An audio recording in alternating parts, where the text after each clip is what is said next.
It is great to be with you here on this incredible day, and I gotta say, it's a pretty cool trick where when people say good morning, you guys say it back in unison. So let me say good morning to the class of 2025. Good morning, sir. I want to say, first of all, thank you all for having me, and thank you especially to Vice Admiral Davids and Captain Allman for your hospitality. Thank you as well, of course, to Secretary Phelan for that great speech, Admiral Kilby, and General Smith for all that you do for our country. First off, I want to say, both from me and from President Trump, congratulations to the class of 2025.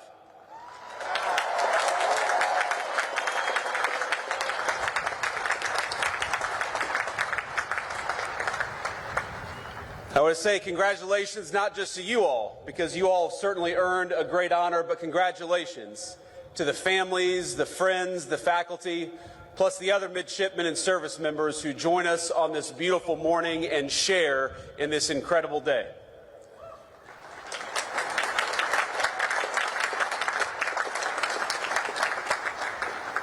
Now, it's always dangerous to give a politician a microphone, but I know that I am one of the very last things standing between you and your commission and your diploma. And so, out of respect, I just want you to know that this is only going to be a 3.5 or 4 hour speech. I hope you all brought your sunscreen because it's bright out here. But today is such an incredible day for you.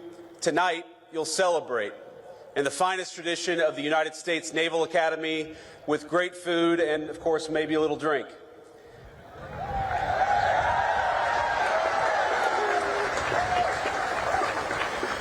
But I hope that as you celebrate, you remember that this is not just your day, as hard as you have worked for it. This day belongs to parents, grandparents, aunts, uncles, teachers, brothers, sisters, and so many others. You, all of you, are the product of an incredible legacy. People who worked hard to give you a good education, food on the table, and a sense of possibility.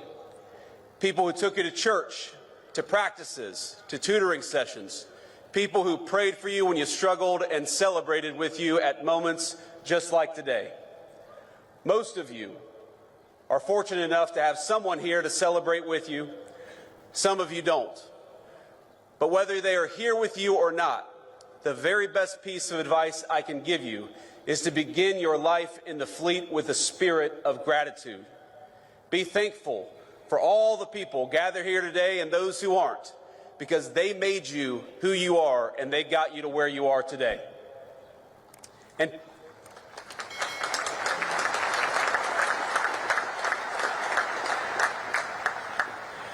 I hope you'll take from that gratitude a sense of duty. You owe it to the American people, to yourselves, but most of all to the people who sacrificed so hard to get you here. You owe it to them to do the best job you can, and I know that is exactly what you're going to do. Now, it's customary in speeches like this for people like me to offer words of congratulations and maybe a little bit of advice. Of course, I just did exactly that. But you're not just graduates of some random university about to embark on careers in the private sector, and I'm not just giving another political speech. I'm your Vice President. And the minute you walk off this stage with your diploma and your commission, you will be officers in the United States Navy and the United States Marine Corps, and that is an incredible thing.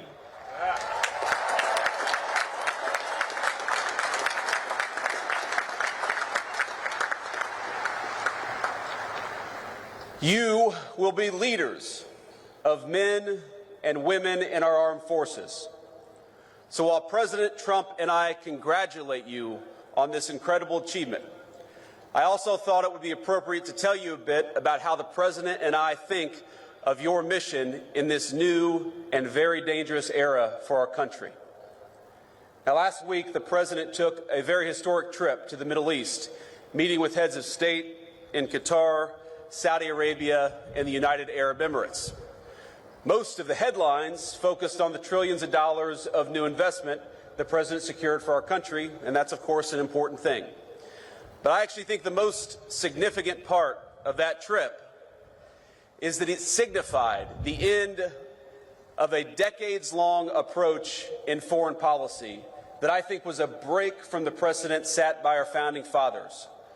We had a long experiment in our foreign policy that traded national defense and the maintenance of our alliances for nation building and meddling in foreign countries' affairs, even when those foreign countries had very little to do with core American interests.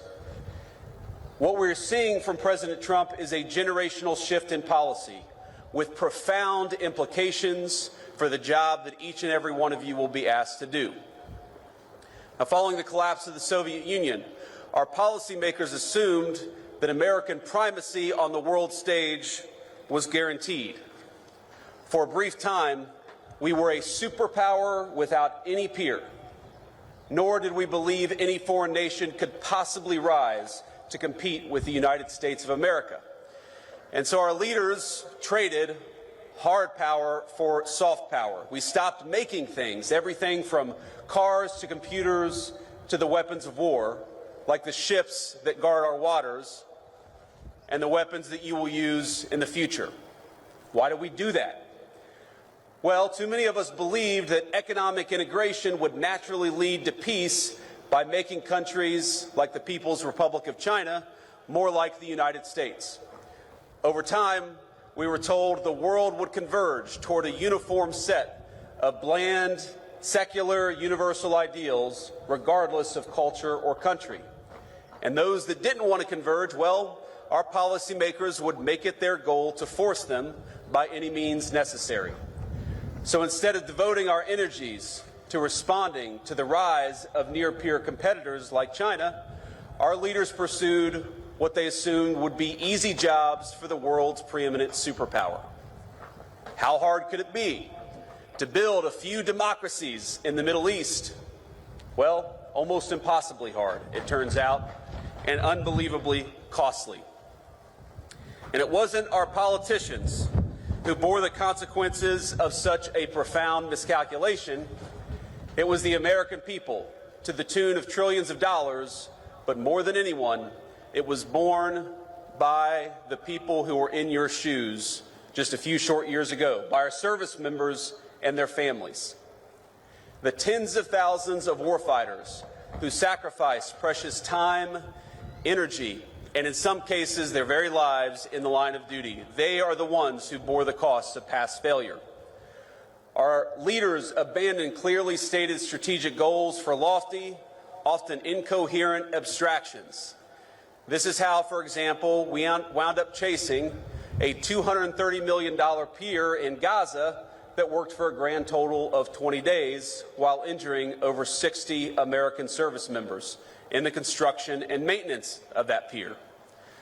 Our government took its eye off the ball of great power competition and preparing to take on a peer adversary, and instead we devoted ourselves to sprawling, amorphous tasks like searching for new terrorists to take out while building up faraway regimes. Now, I want to be clear. The Trump administration has reversed course. No more undefined missions. No more open-ended conflicts.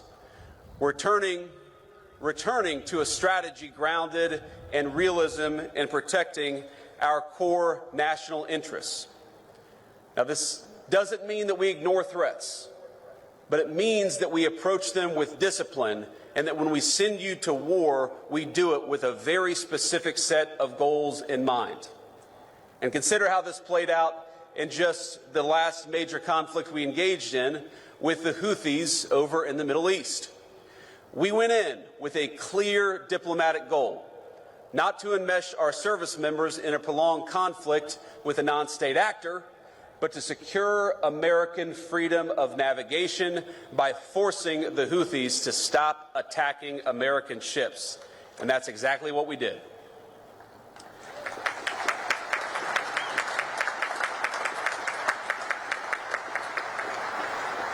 We pursued that goal through overwhelming force against Houthi military targets. In just the first 100 days of the administration, we were able to reach a ceasefire in a conflict that have been ongoing for nearly 2 years. That's how military power should be used, decisively, with a clear objective. We ought to be cautious in deciding to throw a punch, but when we throw a punch hard, and we do it decisively, and that's exactly what we may ask you to do.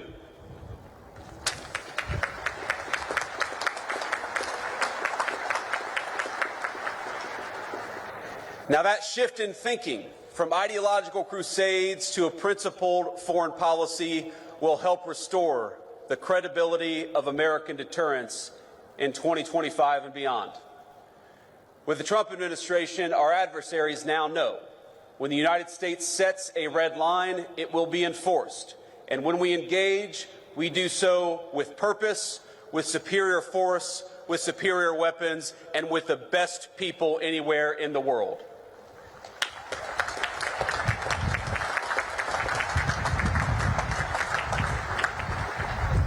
Let me say something about weapons and the future of warfare. It is, of course, a priority of this administration, not just to keep, but to widen the technological edge between the United States military and our adversaries all over the world. In the wake of the Cold War, America enjoyed a mostly unchallenged command of the commons: airspace, sea, space, and cyberspace. But the era of uncontested U.S. dominance is over. Today we face serious threats in China, Russia, and other nations determined to beat us in every single domain, from spectrum to low Earth orbit to our supply chains and even our communication infrastructure. Technology has lowered the cost of disruption, and so we must be, all of us, not just smarter. We got to make sure that we send our troops to war, we do it with the right tools. We can no longer assume our engagements will come without cost. That's why the Trump administration is investing in innovation, rewarding risk takers at the Department of Defense, and streamlining weapons acquisition for the new century. Investing in cutting-edge weaponry like hypersonics is important, but just as important are the low-cost, high-impact technologies that are already transforming the battlefield, things like drones. And by the way, when we talk about innovation, innovation is not just happening in the laboratory of a defense contractor. Innovation increasingly is happening on the very battlefields that you will lead troops on. So that you are not just recipients of innovation, you're not just users of tools, you will very often be developing tools in this new century. Our lawmakers and military brass alike must learn to adjust to a world where cheap drones, readily available cruise missiles, and cyber attacks cause extraordinary damage to our military assets and our service members. And it will be you, the graduates gathered here today, who will lead the way for the rest of us. Your service will bring new challenges and environments, including ones unfamiliar even to those who have served before you. You will deploy new equipment, new systems, and new technology. And through those experiences, it is you who will learn, who will teach others, and will help our services and our entire country adapt to the future we're confronting. Now, the extraordinary education you have received is an investment by the American people, an investment not only in your courage, but in the strength of your minds and the promise of your leadership. Because your nation rests easier knowing that we have the most brilliant strategists and tacticians standing guard. Men and women like you, brilliant enough to preempt and, if called, fight and win the wars of tomorrow. And as technological change continues to transform the battlefield, it only heightens the importance for this administration, for our whole country, on investing in our military's human capital. That's you, in the well-being of our warfighters, in your brilliance, in your strategic innovation. Modernization isn't just about tactics and tools. It's about meeting the needs of our service members. For too long, we asked too much of too few. Past leaders sent our service members on mission after mission with no exit strategy, no end in sight, and with little articulation for the American people or for the warfighters about what we were doing. When we extend the deployment of an aircraft carrier, that has real impact on people's lives, and we're aware of it. They miss their families, of course they miss their loved ones and their home life. They accept that sacrifice, and that's the job that you've taken on. But the job that we have taken on is to never misuse that sacrifice or never ask you to do something without a clear mission and a clear path home.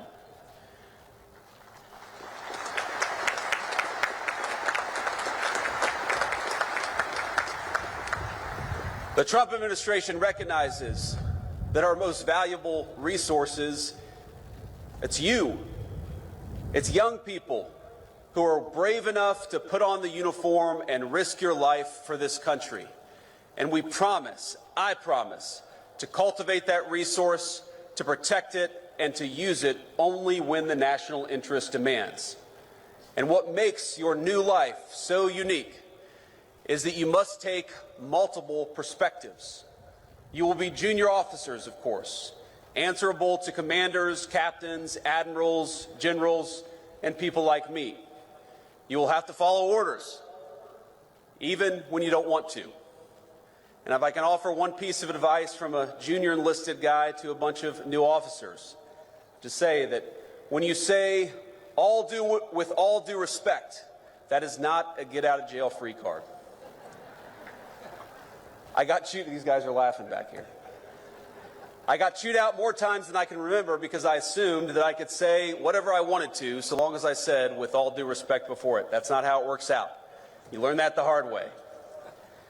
But importantly, you are not just following orders. More often than not, you will be giving them. And just as I see you as our most precious resource, so you must see the men and women who call you sir and ma'am as your most sacred charge. You will not just be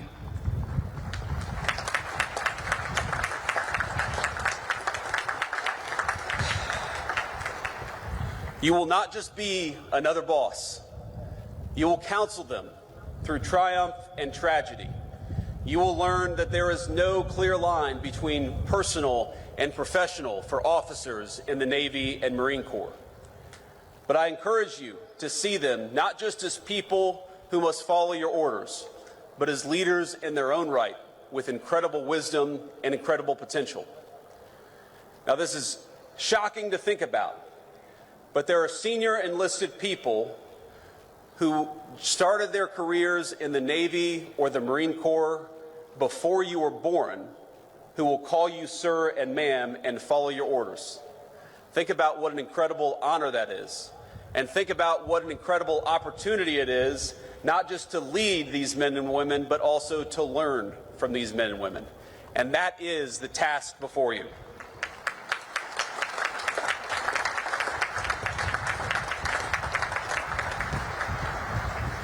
You will lean on that experience, of course, but still, you're more often than not, you're going to be the one in charge. That is an honor, but it's a responsibility that ought to give you chills. You've made it now through one of the most demanding institutions in the entire world. You've earned your commissions, and you've stepped forward to serve at a moment when your country needs you now more than ever.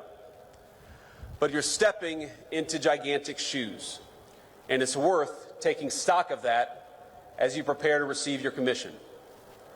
Those of us who've served know that graduates of the Naval Academy, they have a certain energy, a certain aura, a certain respect when they're out there in the fleet.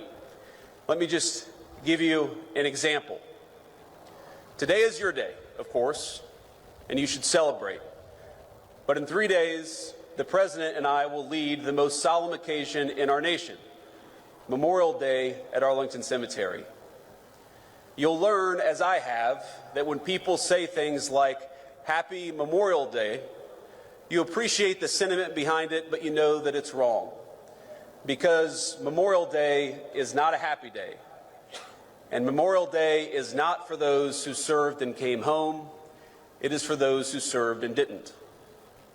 Every Memorial Day, I think about a graduate of this institution, Major Megan McClung. She was an officer I served with. She was bright, tough, and incredibly dedicated to her job. She arrived in Iraq not long after me and was killed in action not long after that. She loved this institution. And like so many that came before her, she built on its legacy in the way that she served her country. Now, there are so many stories of great service in this institution. I look at these signs on this stadium: Belleau Wood, Midway, Guadalcanal. These are battles I read about in history books or learned about when I was a United States Marine. If you just try to read a list of the people who served after graduating from this institution, the list is almost so long you can't get through it. Senior leaders, commandants of the Marine Corps, chiefs of naval operations, astronauts, great business leaders, and even a few lowly politicians have graduated from the United States Naval Academy. Their service is an incredible legacy that they have passed on to you.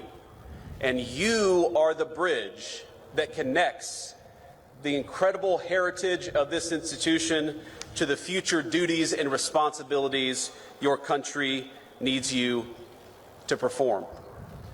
That's an incredible honor, but it's also an incredible responsibility, and I hope you take it seriously. People will look at you as graduates of the Naval Academy in a different way than they look at most of the people that you will meet every single day. They will look at you that way, yes, because you've worked hard, and yes, because you deserve this day, but they will also look at you differently because you stand on the shoulders of giants. And 20, 30, or 40 years from now, there are people who are going to be standing on your shoulders. So please remember that. Please take it seriously, and please recognize that you become part of a brotherhood and sisterhood that will enable you to do great things, that will support you as you do them, but will ask you to give back as you should in return. You are the inheritors of a national tradition dating back 250 years. It began with John Paul Jones, and the founders of this country asked the United States Navy to take on the most powerful Navy on earth, and we won. Our first patriots knew the stakes. They did not seek out war. They did everything they could to advocate and petition for their own liberties. But when the time came, they raised a military, they raised a Navy, and they fought like hell. Their examples lives on in all of you. In their courage, we see the roots of your calling to be strong but not reckless, to seek peace but never at the expense of liberty, to hold firm to your convictions even when the cost is high. Now, I want to say to all of you, I've been Vice President for all of about 120 days. And this summer, I will celebrate my 41st birthday. But I have never, in those 41 years, been so proud as I am today, to honor you, to celebrate you, and to congratulate you on a job well done.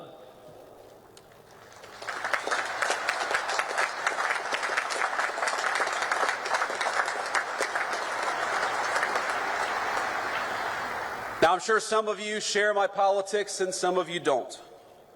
But I know today I speak for a grateful nation when I say we are rooting for you, Naval Academy Class of 25. We are proud of you, and we depend on you. Congratulations, Godspeed, and do great work.